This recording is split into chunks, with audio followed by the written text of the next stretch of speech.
Islam, peace, hotep, greetings. This is Monday nights or Tuesday nights Canaanland Moorish class. What we're going to be touching on today is a little bit about Marcus Garvey. We're going to be touching on the Muker-Bean files and everything else that comes up, because you already know how it goes. So we're going to start with today, just to put it on the record once again, that in Philosophies and Opinions of Marcus Garvey, page 150,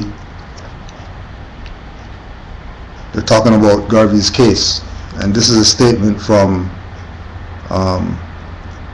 Marcus Garvey's lawyer, Mr. Armin Khan, of the law firm of Khan and Nagler, attorneys for Marcus Garvey, in a statement to the Associated Press, says, "In my 23 years of practice at the New York bar, I have never handled a case in which the defendant has been treated with such manifest unfairness and with such palpable attempt at persecution as this one. Brief for plaintiff in error. United States Court of Appeals for the Second Circuit, Marcus Garvey, plaintiff in error, against United States of America, defendant in error." So right there, being that the case was called, just like Dred Scott, plaintiff in error and defendant in error, Marcus Garvey's status at that point was void, right? And what voided his status is because, just like Dred Scott, he's an Asiatic, Moabite, even descendant of Maroon in his own words. But the nationality component that would have given him the position and authority like Muhammad Ali or like El Hajj Malik El Shabazz to make a certain claim would have stood. But because his status is void, his position cannot stand, right? And if you read the case of the Forerunner, if you read the trial of the Forerunner, you would see clearly that because of the color or the fraud that they used against him, they're even admitting how much of a fraud the case is against him, right? But they could only do that because of his status, being void, right? We love Marcus Garvey, we honor him, we hold him in high esteem, right? Really, because he's the forerunner. But he was wrong, because you can't improve the Negro. And the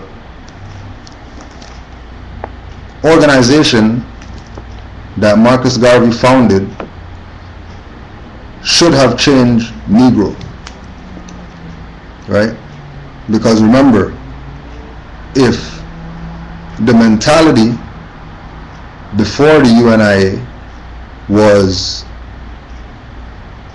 slave mentality, and by the time Garvey's trial, you're hearing that he was making steps toward a shipping company, right? They had thousands and thousands of members, right? They were having conventions. So that means the Negro had improved at that point, right?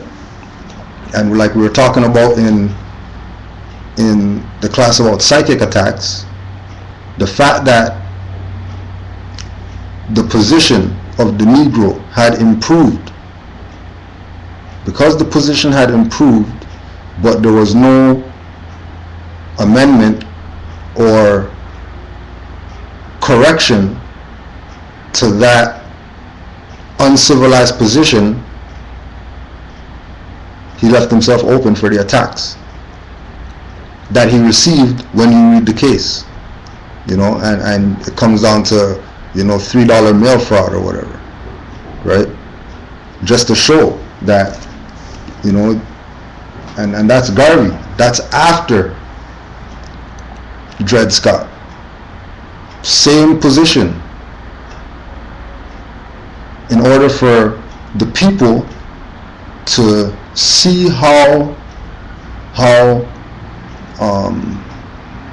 fraudulent the position of not having a status is, but arguing for rights, arguing for constitutional rights to be respected and upheld, but the status of the individual making that claim is void, right? So there were some brothers online today, and they posted this. We're just gonna read this quick fast. So this is by Jeffrey Phillip, op-ed contributor.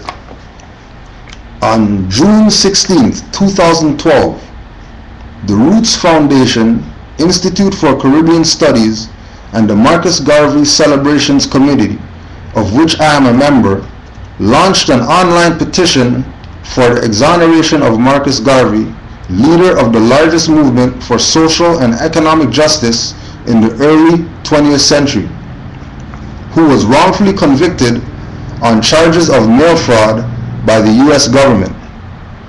June 16th was chosen because of its major significance for African heritage people worldwide, including the birthday of Leonard Howell, the pioneer Rastafarian leader, and the anniversary of the Soweto Youth Uprising and Massacre.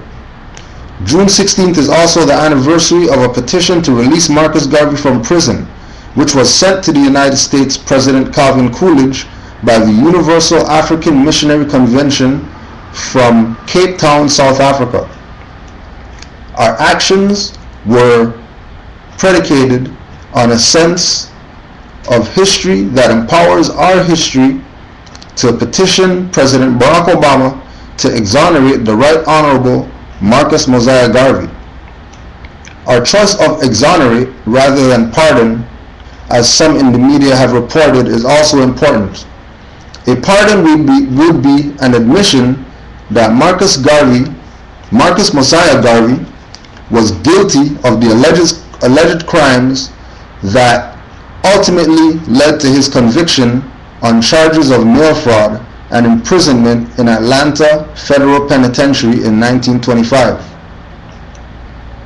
An exoneration, on the other hand, would not only signify Garvey's innocence of the charges, but would also be a tacit confession of the government's complicity in the persecution of Marcus Garvey. What is the basis of this assertion? Founded on the discoveries of Dr. Robert Hill, who under the Freedom of Information Act has uncovered evidence in the FBI documents, including memos from J. Edgar Hoover himself, supporting the argument that the trial and imprisonment of Garvey were politically motivated. Historical research by Colin Grant in Negro with a Hat, bringing to light the evidence that Marcus Garvey was convicted on the basis of an empty envelope, and the judicial and prosecutorial irregularities noted by Justin Hansen in jailing a Rainbow Marcus Garvey case. So there's two books there. Colin Grant, Negro with a Hat, and Justin Hansford, Jailing a Rainbow, the Marcus Garvey case. "It is now abundantly clear," said Judith Stein, asserting in her op-ed in New York Times, Garvey's politics were on trial. Since June 16, 2012, the online petition has gathered over 1,600 signatures and is growing daily. While the growth has been modest, we have encountered resistance that ranges from ignorance through apathy to hostility. While I can agree to disagree with those who believe in separatist black nationalism, which is grounded on the readings of Marcus Garvey's early writings, the unconscionable opposition to the petition by those who have stated publicly that we are wasting our time honoring a dead man whose ideas are irrelevant has been the most depressing aspect of the campaign. Before the launch, I would have not believed in the year 2012 black people, especially some who claim to be conscious and progressive, would not assist in making whole the name and character of the greatest hero in the liberation of people of African descent. Marcus Garvey is the root of the redemption of Africa. It is not a coincidence that Bob Marley's redemption song paraphrases Garvey's speech in Nova Scotia.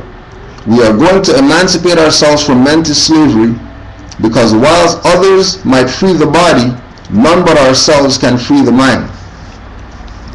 Marcus Garvey's son, Dr. Julius Garvey, summed up the cardinal values of his father's work as a liberator: a sense of identity, self-reliance, unity/nationhood, entrepreneurship, education in the physical and psychological sciences, and spirituality based on the father-motherhood of God and the brother-sisterhood of man and woman.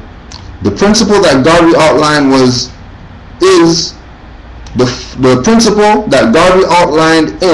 a philosophy, theology, psychology, and social action plan that could be applied by all people in any location. These are tried and true principles that have been used to liberate individuals and nations. As Malcolm X said, every time you see another nation on the African continent become independent, you know Marcus Garvey is alive. On that basis alone, the liberation of peoples of African descent from ignorance and fear, I believe Marcus Mosiah Garvey deserves to be exonerated. And you can just Google this online, Jeffrey Phillip, GEOFFREYPHILIP. Now, there's people who are just going to hate, right, on what they're doing. But what I want us to be clear about is when they say in this writing that they want to exonerate Marcus Garvey, right? Marcus Garvey is two entities. Marcus Garvey is a liberator that outlined philosophy, theology, psychology, and social action plans that could be applied by all people in any location.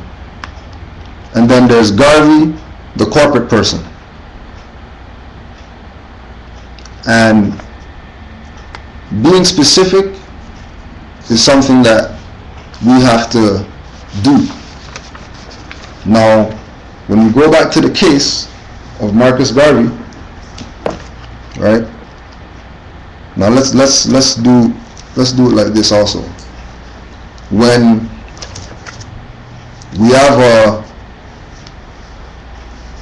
a administrative hearing session in one of these administrative buildings that they call courts, the person, the individual, the being that is at the head, that they would call the judge, justice of the peace, etc., head or supposed head, purported head, right? He's going to have the documents that everybody else has on his possession, right? Prosecutor's going to have something, or the Crown's going to have something, and the attorney for the defendant's going to have something. When he says, Mr. Marcus Garvey, state your name for the record, we're dealing with the case of Marcus Garvey versus the United States of America. The lawyer is going to direct Garvey to stand up, and he's going to say his name for the record. What the people on the side of the bar, right, which means everybody except the people that are in the public looking at the court session, all those people on this side of the bar know that in law there's two persons. There's a natural person, and then there's a corporate person. And if it's written like this in the case, right, now you can see right there that it says Marcus Garvey, right, and Marcus Garvey is written in all capital letters, which means that that's not talking about the liberator. That's not talking about the forerunner that we know. That's talking about a private corporate entity that was created in order for the so-called powers that be to attack an individual without physically attacking them. Because these people that went against Marcus Garvey, all of them have ties to Freemasonry. All of them. They wouldn't be holding a position that they hold if they weren't Masons. And a good way to verify that is to go to places, buildings, organizations, etc., where there's heads working in those buildings. And when you go there, go to the parking spots that belong to the heads and see how many Masonic badges you see on all the cars. And when you look for Masonic badges, don't just look on the trunk. Look on the lights, look on the bumper, check the front, even check inside, right? Because they deal with code. And writing somebody's name in all capital letters is code, right? Now, again, Marcus Garvey is the forerunner of the Moorish divine and national movement. And being that he's the forerunner, this is why we're addressing this, so we can clear up his name. Because a lot of people, you know, they honor Marcus Garvey, but they don't honor Noble Drew Ali. And you can't honor Marcus Garvey without honoring Noble Drew Ali. It's impossible, right? Because people out there have put out information making the connection between the two, and many other groups out there, right? So this is a challenge to all Moors that claim to be members of the Moorish Science Temple of America. This is a challenge to Moors who are members of the Moorish Holy Temple of Science. This is a challenge to Moors who are for the upliftment of fallen humanity. What we're challenging the Moors to do out there is ask around to the heads of these institutions right? You're going to go to all the heads. You as a member have a right to have access to the head anytime you need it. So you're going to go to the head and you're going to ask the head about the Muker-Bean files. Okay? Everybody's supposed to have this if you say that you're Moorish American. And if your head doesn't have this book in their possession, you need to demand as a member that they go get it. Same way that they have the Circle 7 and they have the 101 questionnaire, Moorish literature, you know, they're going to have their little pamphlets, whatever it is that they do, their little flyers, right? They're going to have Taj books, they're going to have Pleasant Bay's book, they're going to have Black's Law dictionaries, they're going to have all these books, right? This has to be a book that is in everybody's library if they're in or part of or have anything to do with calling yourself Moors. So we're going to go to page 219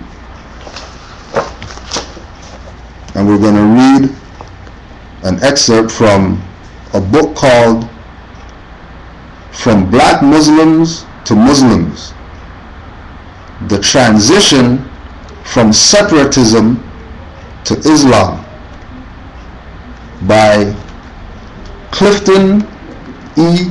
Marsh, Clifton E. Marsh. Chapter 3. The Moorish Science Temple. Fard Muhammad studied Noble Drew Ali's approach to introduce the Quran to the black community. Professor Fard introduced the whole text of the Quran in the very inception of the Nation of Islam. To introduce it, he had to put in the package of Drew Ali, Imam Wallace D. Muhammad, Chief Minister, World Community of Al-Islam in the West. Social conditions after the Depression left Americans in general and the African American community in particular in a state of disorganization, high unemployment, low wages, discrimination in housing, and the treatment black servicemen received after World War I created discontent among African Americans. These social and economic factors made it conducive for a black nationalist movement to emerge as a vehicle for social reform. The Nation of Islam evolved from the Moorish Science Organization founded by Timothy Drew, who was born in North Carolina in 1886.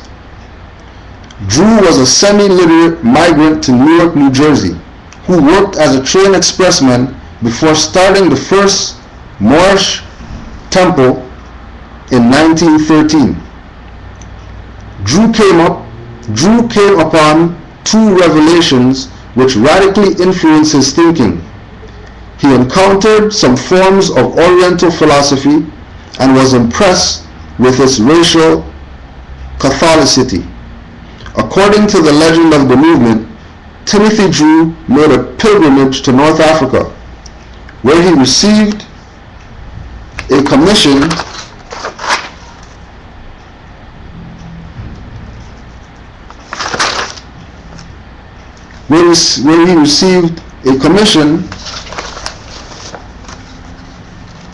from the King of Morocco to teach Islam to the Negroes in the United States. Drew had to pass a test to prove he was the prophet of Allah. The test involved the pyramids of Egypt, in which Drew was allegedly released inside and had to find his way out. Drew mastered the pyramids, and they knew he was the prophet. He came back to the temple in New Jersey in 1913. Timothy Drew changed his name to Noble Drew Ali and began to spread his doctrine in basements, empty lots, and street corners of Newark, New Jersey. Noble Drew Ali had very little formal education, but a certain magnetic charm, a sincerity of purpose, and a real determination to lead his people out of the difficulties of racial prejudice and discrimination brought him followers. Nationality. Marcus Garvey's Universal Negro Improvement Association, UNIA, and Drew Ali's Moorish Science Temple flourished about the same time, though Garvey had many more followers than Ali. Garvey started the UNIA in Jamaica in 1914 and founded a branch in Harlem in 1916. Members of the Moorish Science Temple believed that Marcus Garvey was a forerunner to plant the seed in the people to prepare them to be received by noble Drew Ali. Unlike Garvey, however, Drew Ali did not call for emigration to Africa. Drew Ali's nationalism was purely psychological. Drew Ali and his followers sought a psychic escape by changing their names and symbols of their culture. They hoped to change their social fortunes. Drew Ali advocated that true emancipation would come through knowledge of Black Americans' African heritage and by becoming Muslims. He also felt that Christianity was for Europeans and Islam was for people of African descent. Peace on earth was not possible, according to Ali, until each racial group has its own true religion. Noble Drew Ali advocated that the individuals must know themselves and their nationality before they can know Allah. Drew Ali founded the Moorish Science Temple upon the idea that African Americans are Asiatics, specifically Moors, whose ancestors had come from Morocco. Moorish Americans are the descendants of the ancient Moabites who inhabited the northwestern, southwestern shores of Africa. Drew Ali also taught his members to believe that when a star and crescent moon were seen in the sky, this betokened the arrival of the day of the Asiatics and the destruction of the Europeans. Noble Drew Ali's doctrine inspired Fard Muhammad to create similar value systems for the Nation of Islam. During an interview with Imam Wallace D. Muhammad, he explained how Fard Muhammad taught members of the Nation of Islam that we were Black Asiatics, and that's what Drew Ali taught his people. Fard taught us we were descendants from a large Islamic kingdom, and Drew Ali taught his people the same. Drew Ali taught that people of African descent were subjugated to white domination because they used names like colored black or Ethiopian. Drew Ali provided African Americans with a new national origin that made them part of a far-flung Moorish nation that had somehow made its way to North America. Noble Drew Ali's philosophy was published in his 64-page Holy Quran, a pamphlet consisting of principles from the Islamic Quran, the Christian Bible, some of Marcus Garvey's African nationalist ideas, and Drew Ali's own historical interpretations. The Holy Quran is regarded as a book to be read only by his followers. The Holy Quran proclaimed that Noble Drew Ali was a prophet, ordained by Allah to carry the message of Islam to people of African descent in America. Membership in Ali's Moorish Science Temple was restricted to Asiatics only, by which he meant any person who was non-Caucasian. Moorish Americans, however, were overwhelmingly comprised of Black people. Rituals and practices. When attending services in the temple, men and women are segregated. At all times, male members wear a red fez with a black tassel. Men are allowed to wear beards, and when not attending official functions, they may dress casually. The fruit of Islam uniforms in the Nation of Islam are fashioned after the Moorish Americans. The dress Fard Muhammad only gave male members of the fruit of Islam is the same dress Drew Ali's people had. Moorish American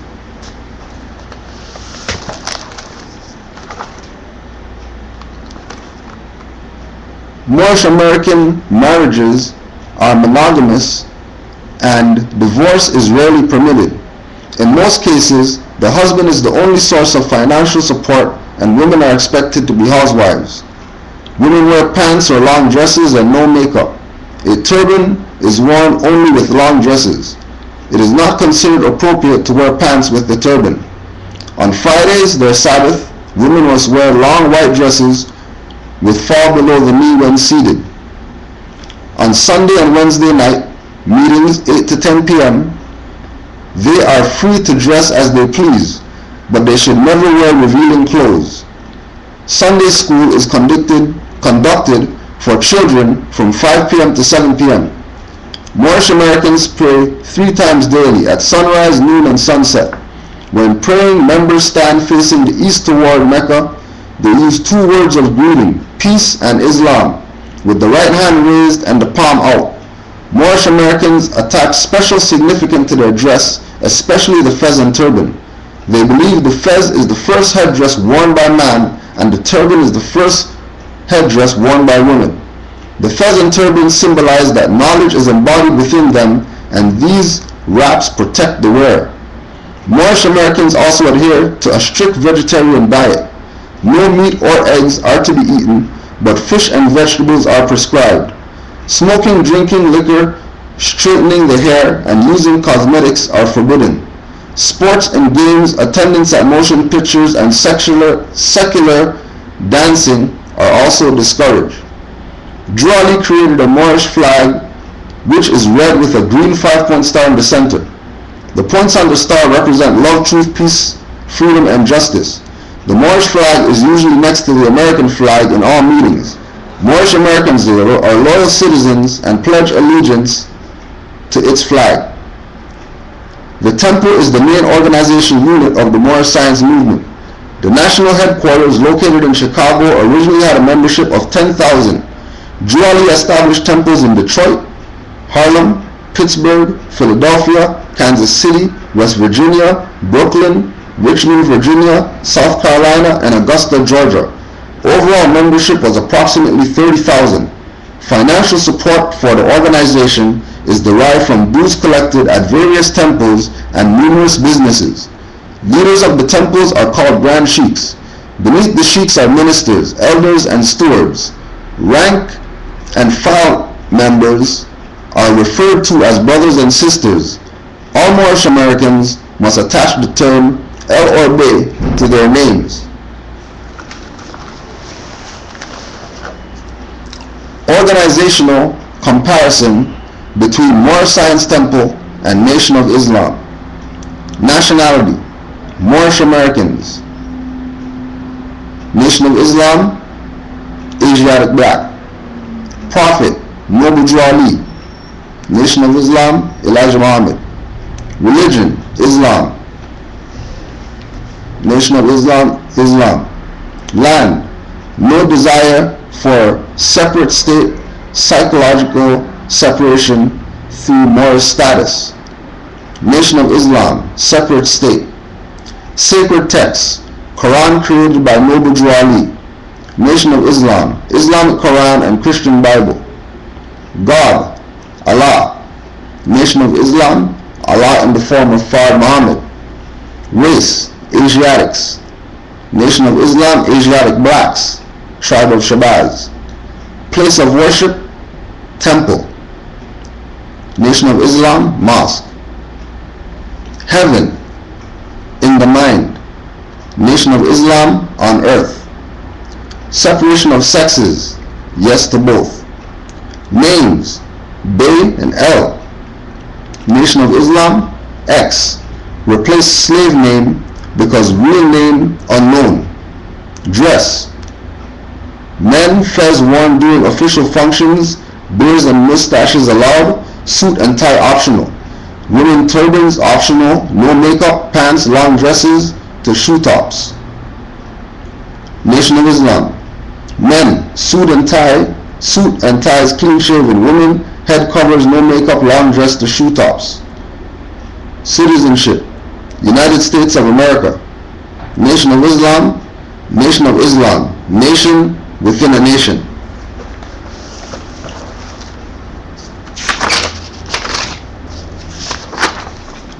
reminder, this is all from a book called From Black Muslims to Muslims. Free national name. To become a member of the Moorish Science Temple, individuals must affirm their desire to follow Noble Drew Ali and pay an initiation fee of $1. New members are given a free national name and a nationality card. Moorish Americans refer to El or Bey as their free national name. The national name represents African heritage, which allows you to be citizen in the international affair. In the affairs of nations, those people not of a nation receive no consideration. Moorish Americans are required to carry a nationality card which bears the following inscription: "This is your nationality and identification card for the Moorish Science Temple of America and birthright for the Moorish Americans. We honor all divine prophets, Jesus, Muhammad, Buddha, and Confucius. May the blessings of God of our Father Allah be upon you that carry this card. I do hereby declare that you are a Muslim under the divine law of the Holy Quran of Mecca. Love, truth, peace, freedom, and justice. I am a citizen of USA." Right?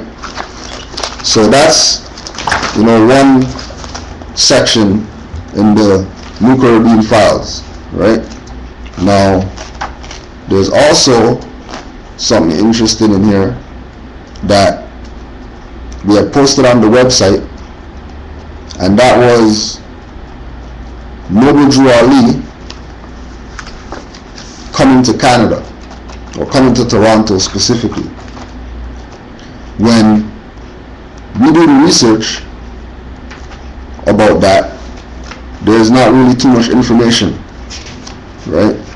Like there's really a lack of information. But we're going to go to the Muqarrabeen files, and we're going to see that there was a divine connection to Noble Drew Ali being mentioned here,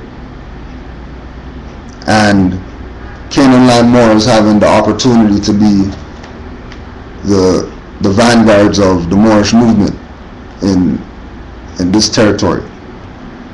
So this is from page 66, and these pages consist of Moorish Guide articles, and this is one of the articles that was in the Moorish Guide.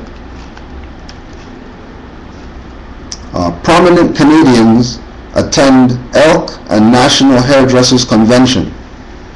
Dr. Oscar and Madame Leona Boutin of Toronto, Canada, attended the Elk Convention.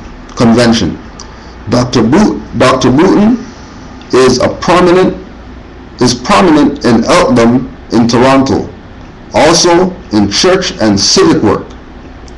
They remained for the joint convention of the National Hairdressers and Cosmetics League and the National Beauty Culturist League, of which Madame Boutin is a prominent member and a tireless worker. Madame Boutin is the proprietor of one of the finest beauty shops in Toronto, and like her distinguished husband, have a large and lucrative patronage. Among Dr. Boutin's old schoolmates who were on hand to greet him and review escapades of their school days at Tuskegee were the following well-known Chicagoans: State Representative George W. Blackwell, Dr. Henry M. Higgins, Mr. Luke Aitman, Dr. Agnes Aitman Green, Mr. Chauncey L. Jenkins, and Claude D. Green. Now, for those who don't know, Claude D. Green is the Moor that got murdered, that they tried to pin on Noble Drew Ali to say that, the Moors need to, basically be taken out because, it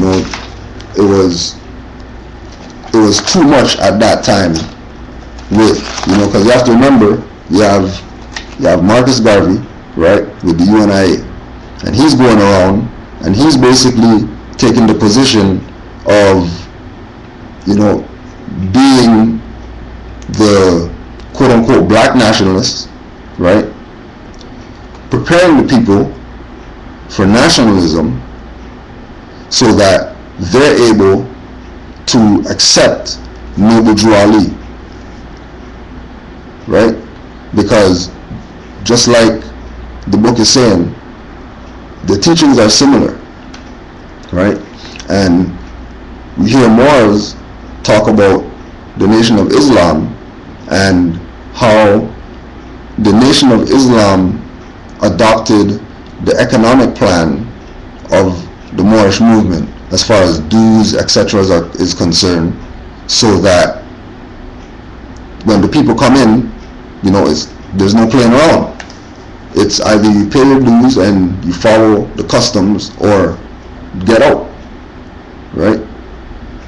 So it's important for people to know that these organizations that we call for our liberation, if it didn't start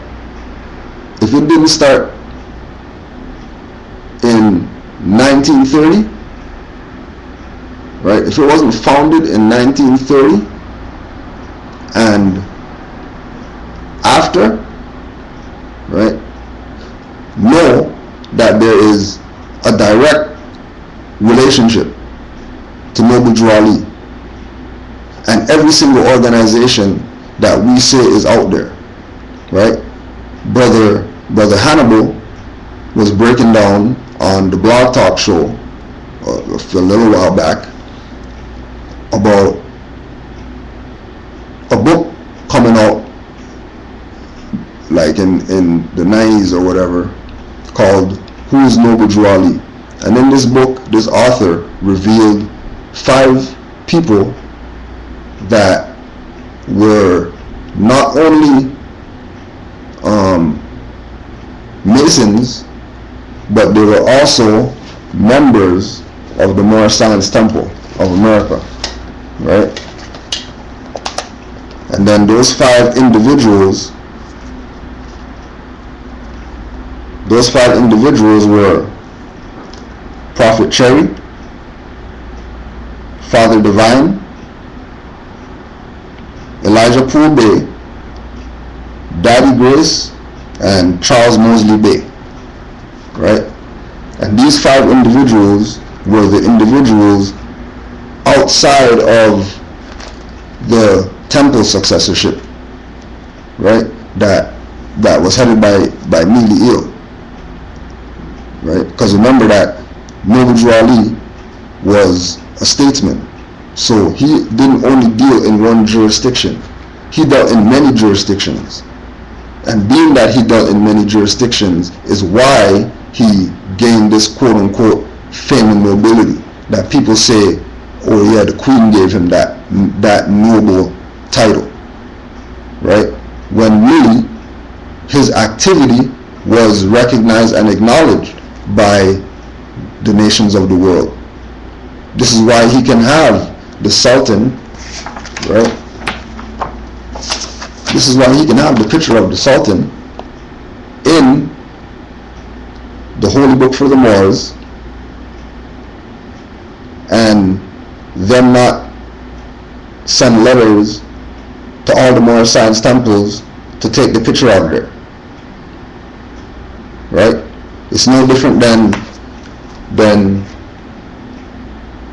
out here. If you go online and you research people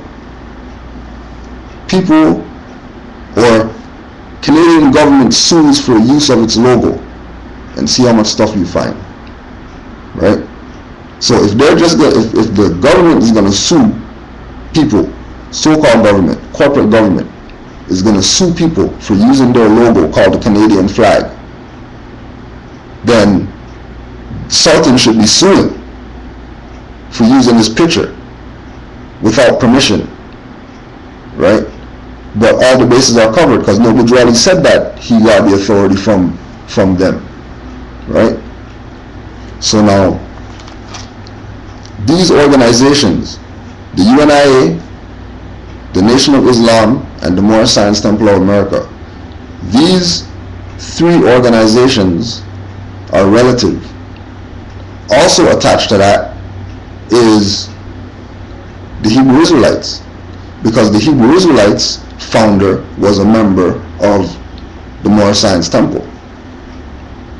And not only was he a member of the Moorish Science Temple, but he was also a Mason. And nothing is wrong with Masonry, right? If you're a son of your mother, like, nothing's wrong with that, right? People's practices have nothing to do with the essence of what Masonry is. So everybody took a piece and strayed away from the program, opposed to sticking with the program, right? It is grand fraud for Moors, because remember, he's Elijah Poole Bey. So if he's Elijah Poole Bey and he's denationalizing himself to be Elijah Muhammad, right, in order to start this organization, that should tell you something, right? If he's gonna say I'm Fard Muhammad, but FBI records show that he's David Ford L, there's a conspiracy going on. And we have to get off of the emotionalism, the emotional attachments we have to our leaders that unfortunately sold us out and took checks, took houses, cars, whatever it is that they were given, they took it in order to undermine the Prophet and to undermine the Moorish movement, to undermine people's nationality and birthright.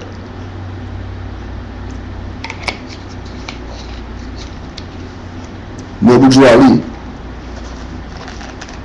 in the Holy Quran of the Moorish Science Temple of America, the end of time and fulfilling of the prophecies. The last prophet in these days is Noble Drew Ali, who was prepared divinely in due time by Allah to redeem men from their sinful ways and to warn them of the great wrath which is sure to come upon the earth. John the Baptist was the forerunner of Jesus in those days, to warn and stir up the nation and prepare them to receive the divine creed which was to be taught by Jesus. In the modern days, there came a forerunner of Jesus who was divinely prepared by the great God Allah, and his name is Marcus Garvey, who did teach and warn the nations of the earth to prepare to meet the coming prophet, who was to bring the true and divine creed of Islam, and his name is Noble Drew Ali, who was prepared and sent to this earth by Allah to teach the old-time religion and the everlasting gospel to the sons of men, that every nation shall and must worship under their own vine and fig tree, and return to their own, and be one with their Father God Allah. Right? So Garveyites, Pan-Africans, etc. always use that quote that everyone must return to their vine and fig tree. Right? That's written in Noble Drew Ali's literature. That quote, whether he got it from Garvey or Garvey got it from him, is irrelevant. The point is that it's mentioned. And many people sold out. That's why the history of the Moorish Science Temple of America is tainted. It's tainted because of the sellout. It's tainted because people don't have the Muker-Bean files to know what went on, to know what's going on, right? These are important documents that people need to have in their possession in order for them to know what went on in the Moorish movement after Noble Drew Ali passed.